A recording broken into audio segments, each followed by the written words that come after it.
UP board class 12 के प्यारे विद्यार्थियों, स्वागत है रिस्पॉन्सिव क्लासेस में। आज के टॉपिक में हम आपको विद्युत आवेश तथा क्षेत्र वाले टॉपिक में ही एक बहुत ही इंपॉर्टेंट टॉपिक लेके आए हैं, जो आपका पहला चैप्टर है। किसी वैद्युत द्विध्रुव के निरक्षीय रेखा पर वैद्युत क्षेत्र की तीव्रता के लिए हमें एक डेरिवेशन करना है, निगमन करना है, एक व्यंजक प्राप्त करना है।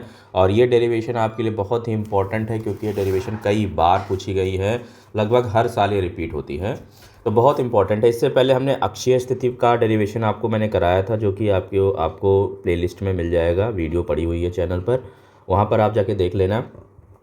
वो भी डेरिवेशन बहुत ही इंपॉर्टेंट थी। तो आज हम द्विध्रुव के निरक्षीय स्थिति पर वैद्युत क्षेत्र की तीव्रता ज्ञात करेंगे, और उसके बाद जो आपके बोर्ड में आए हुए जो न्यूमेरिकल्स हैं, उन न्यूमेरिकल्स को भी हम सॉल्व करेंगे।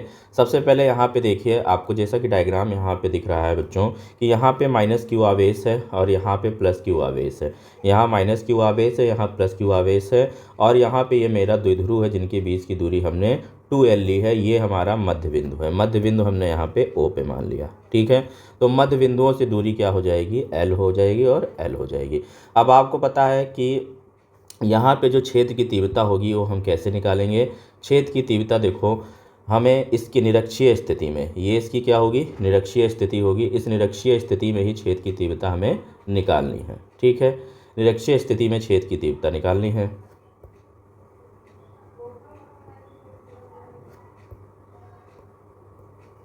निरक्षीय स्थिति में क्षेत्र की तीव्रता निकालनी है, तो निरक्षीय स्थिति पर ये देखिए x, ये x मैंने मान लिया है यहाँ पे x दूरी पर। निरक्षीय स्थिति में P बिंदु पर हमने P बिंदु पर क्या माना है? P बिंदु पर हमें क्षेत्र की तीव्रता निकालनी है, जो आपका द्विध्रुव है उससे मध्य बिंदु से x दूरी पर P बिंदु है। अब P बिंदु पे जो क्षेत्र की तीव्रता है वो कैसी होगी? अगर यहाँ पे माइनस क्यू आवेश है और यहाँ पे हम एक धन परीक्षण आवेश सपोज करते हैं, ठीक है, जहाँ पे क्षेत्र की तीव्रता निकालनी होती है वहाँ धन परीक्षण आवेश सपोज करते हैं। यहाँ पे माइनस क्यू आवेश है, ऋणात्मक आवेश है, यहाँ धनात्मक आवेश होगा, तो क्षेत्र की तीव्रता क्या हो गई? ये देखो, क्षेत्र की तीव्रता की डायरेक्शन ये हो गई E1 जो मैंने लिखा है। और यहाँ पे देखिए, यहाँ पे आपका धनात्मक आवेश और यहाँ क्या है? धन परीक्षण आवेश है। दोनों एक दूसरे को प्रतिकर्षित करेंगे तो क्षेत्र की तीव्रता की दिशा ये हो जाएगी। तो बिंदु P पर दो तरह की क्षेत्र की तीव्रता मिल रही है, एक E1 और एक E2। तो परिणामी क्षेत्र की तीव्रता कुछ यहाँ से जाएगी। ठीक है, अगर ये वाला एंगल थीटा है, ये वाला एंगल थीटा है, तो ये वाला एंगल भी क्या होगा? ये वाला भी एंगल थीटा थीटा होगा। तो देखो, अगर यहाँ से हम परिणामी निकालेंगे, देखो इस बिंदु P पे जो परिणामी कैसे निकल रहा है, कुछ इस प्रकार है। इधर आपका क्या है? इधर हमारा E1 है, और बेटा इधर आपका क्या है? ये आपका E2 है। ये आपका क्या है? E2 है। बिंदु P को मैं फिर से यहाँ पे अलग से बना दे रहा हूँ। अब यहाँ पे बिंदु P पे दो तरह के क्षेत्र की तीव्रता E1 E2। अच्छा, यहाँ परिणामी कुछ यहाँ बीच से जा रहा है, बिल्कुल। तो E1 का ये आपका थीटा एंगल है, तो E1 के दो कंपोनेंट होंगे, दो परिणामी होंगे। इधर जिधर कोण होगा उधर E1 कॉस थीटा होगा, और जस्ट इसके परपेंडिकुलर क्या होगा?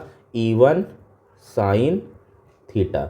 और इसी प्रकार हम यहाँ पे E2 का देखेंगे, तो E2 के भी दो परिणामी होंगे। ये वाला एंगल थीटा है, तो इसके जस्ट परपेंडिकुलर क्या हो जाएगा आपका? E2 साइन थीटा, और इधर आपका हो गया E2 कॉस थीटा। देखो यहाँ पे द्विध्रुव रखा है माइनस क्यू प्लस क्यू, और ये समान दूरी पे रखे हुए हैं। ये दूरी कितनी हो जाएगी? ये जो दूरी होगी, ठीक है, ये जो दूरी होगी बेटा, ये L है, ये x है, तो पाइथागोरस थ्योरम से ये √x² प्लस L² हो जाएगा। ये L है, ये x है, तो ये पाइथागोरस थ्योरम से हमने, तो दूरी दोनों तरफ समान है। परिमाण भी दोनों आवेशों का जो है दोनों आवेशों का जो मैग्नीट्यूड है वो समान है। तो यहाँ पर P बिंदु पर क्षेत्र की तीव्रता भी समान होगी। तो हम कह सकते हैं कि E1 किसके बराबर है? E2 के। E1 किसके बराबर है? E2 के। और हम E1 E2 equal to E लिख सकते हैं। इतनी बात क्लियर है? तो अब क्या होगा, यहाँ पे आप ये देख पा रहे होंगे कि E1 E2 बराबर है, तो साइन थीटा कंपोनेंट का अस्तित्व खत्म हो जाएगा, क्योंकि एक दूसरे को कैंसिल आउट कर देंगे। तो जो P बिंदु पर क्षेत्र की तीव्रता होगी वो कहाँ से प्राप्त होगी? इस E1 कॉस थीटा और ये E2 कॉस थीटा, इन दोनों को हम ऐड कर दें तो परिणामी छेद की तीव्रता निकल के आ जाएगी। ठीक है, तो हम डायरेक्टली लिख रहे हैं, हमने आपको डायग्राम समझा दिया है। परिणामी क्षेत्र की तीव्रता, परिणामी क्षेत्र की तीव्रता बिंदु P पर, बिंदु P पर परिणामी क्षेत्र की तीव्रता क्या है? E net equal to E1 cos theta plus E2 cos theta. ये समझ में आ गया?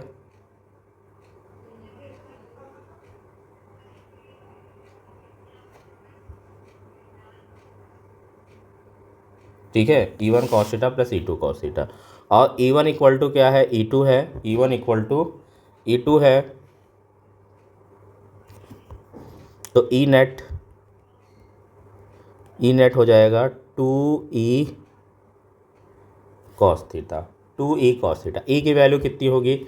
यहाँ पे E हम मान ले रहे हैं, E की वैल्यू हो जाएगी, E इज इक्वल टू हो जाएगा आपका KQ/R²। ठीक है, तो डायरेक्टली यहाँ पे वैल्यू पुट कर देते हैं। 2 इंटू K की वैल्यू हो गई Q, और R की वैल्यू कितनी है? ये डिस्टेंस, R की वैल्यू के लिए ये वाली डिस्टेंस, और ये डिस्टेंस कितनी है? √(x² प्लस L² का होल स्क्वायर। ठीक है, तो यहाँ पुट कर दे रहे हैं √(x² प्लस L² का होल स्क्वायर। तो ये आ गया 2KQ अपॉन का x² प्लस का L²। स्क्वायर ने रूट को हटा दिया। ठीक है, इसके साथ हमारा क्या चल रहा है? इधर cos थीटा, इधर cos थीटा और इधर cos थीटा, ये cos थीटा। अब cos थीटा की वैल्यू हम कैसे निकालेंगे? तो फिगर से देखिए cos थीटा की वैल्यू क्या होगी? cos theta equal to base upon hypotenuse. तो ये बेस हो गया और ये हो गया आपका हाइपोटेनस। तो बेस की वैल्यू हमने लिख दी L अपॉन का हाइपोटेनस हो गया √(x² प्लस का L²। यहाँ पे हम cos थीटा की वैल्यू पुट कर देंगे, तो E नेट क्या आ जाएगा? E net equal to 2KQ upon x² plus L²। और यहाँ पे हमने cos थीटा की वैल्यू पुट कर दी √(L अपॉन का x² प्लस का L²। ये हमने सॉल्व कर लिया, तो K इंटू का 2QL और नीचे आ गया x² प्लस L² की पावर 3/2। तो ये नेट छेद की तीव्रता आ गई। यहाँ पे हम सपोज कर लें कि x is greater than L, तो सो L² बी नेगलेक्टेड। इसको हम नेगलेक्ट कर सकते हैं, तो 2QL क्या बन जाएगा बेटा? 2QL आपका P बन जाएगा, डाइपोल मोमेंट। तो KP अपॉन का हो गया L3। तो नेट जो छेद की तीव्रता आई, E net equal to 1/4πε0 P upon x³। ठीक है, निरक्षीय स्थिति पर जो छेद की तीव्रता आई है वो कितनी आ गई है? इतनी आ गई, P/x³, KP/x³। ठीक है, अक्षीय पे कितनी आई थी? 2P/x³। अक्षीय पे कितनी आई थी? 2P/x³। यानी निरक्षीय स्थिति पर क्या है? अक्षीय की आधी आई है। ठीक है, ये हम यहाँ पे लिख सकते हैं। तो हम ये रिज़ल्ट ऐसे भी लिख सकते हैं कि E एक्सियल इक्वल टू क्या हो जाएगा? 2 इंटू E इक्वेटोरियल। इक्वेटोरियल क्या है? निरक्षीय स्थिति पर छेद की तीव्रता, और E क्या है? E एक्सियल मतलब अक्षीय छेद पर छेद की तीव्रता। तो अक्षीय छेद की तीव्रता क्या होगी? 2 गुणे इक्वेटोरियल यानी निरक्षीय छेद की तीव्रता। ये भी फॉर्मूला हम यहाँ पे लिख सकते हैं। स्क्रीनशॉट आप ले लीजिएगा इस पूरे का। यहाँ पे पूरा डेरिवेशन आपको ख़त्म हो गया, तो इसका पूरा स्क्रीनशॉट आप ले सकते हैं। ठीक है, चलिए बढ़ते हैं आगे। अगला यहाँ पे देखिए प्रश्न पूछा गया है, बहुत ही इंपॉर्टेंट प्रश्न है। एक कूलॉम आवेश में कितने इलेक्ट्रॉन होते हैं? एक कूलॉम आवेश में कितने इलेक्ट्रॉन होते हैं? ठीक है, यानी कि इन्होंने आइडेंटिफाई कर दिया है Q की वैल्यू कितनी है। Q बता दिया है कि 1 कूलॉम। ठीक है, और E की वैल्यू मुझे पता है चार्ज ऑफ इलेक्ट्रॉन या फंडामेंटल चार्ज 1.6 इंटू 10⁻⁻19 कूलॉम। हमें निकालना क्या है, n बराबर निकालना है। ठीक है, क्वांटाइजेशन ऑफ चार्ज में हमने पढ़ा है कि आवेश जो होता है, आवेश q इक्वल टू क्या होता है बेटा, n इंटू ई। हमें n निकालना है तो n बराबर क्या हो जाएगा, e बटे q। e की वैल्यू कितनी है, 1.6 इंटू 10⁻⁻19, ओ सॉरी हाँ, n equal to Q by E. ये तो गड़बड़ लिख दिया मैंने, गड़बड़ हो गया भाई, सॉरी, ये मैंने यहाँ पे रिलेशन गलत लिखा। n इक्वल टू क्या हो जाएगा बेटा, यहीं से ऊपर निकालेंगे, n इक्वल टू हो जाएगा q अपॉन का e, और q की वैल्यू इन्होंने 1 दे रखी, 1 कूलॉम। e की वैल्यू हो गई 1.6 इंटू 10⁻⁻19। इसको सॉल्व करेंगे तो 1 अपॉन 1.6 इंटू 10⁻⁻19 हो जाएगा। और यहाँ से अगर मैं पावर हटाता हूँ तो n की वैल्यू कितनी होगी, n इक्वल टू हो गया 10/6 इंटू 10⁻19।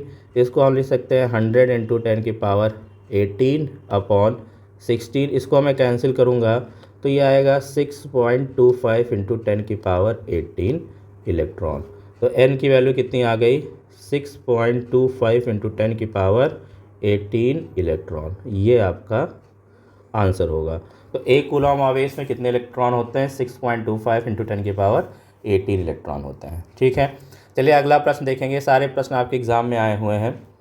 3 नंबर का ये प्रश्न आया हुआ है। वायु में एक दूसरे से 30 सेंटीमीटर दे रखा है, तो इसको हम मीटर में कन्वर्ट करेंगे, CGS में दे रखा है। वायु में एक दूसरे से 30 सेंटीमीटर दूरी पर रखे दो छोटे आवेशित गोलों पर क्रमशः 2 × 10⁻⁻7 एंड 3 × 10⁻⁻7 आवेश हैं, उनके बीच कितना बल लग रहा होगा। तो देखो क्या क्या दिया हुआ है प्रश्न में।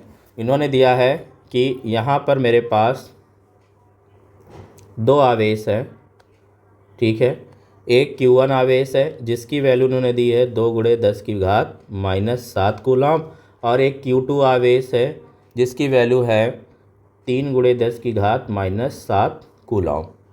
इनके बीच की दूरी इन्होंने दी है 30 सेंटीमीटर दे दी है, ठीक है। अब बोल रहे हैं कि इनके बीच लगने वाला बल, तो यहाँ पे हम कूलॉम का फॉर्मूला लगाएंगे, है ना। F इक्वल टू क्या होता है, ठीक है।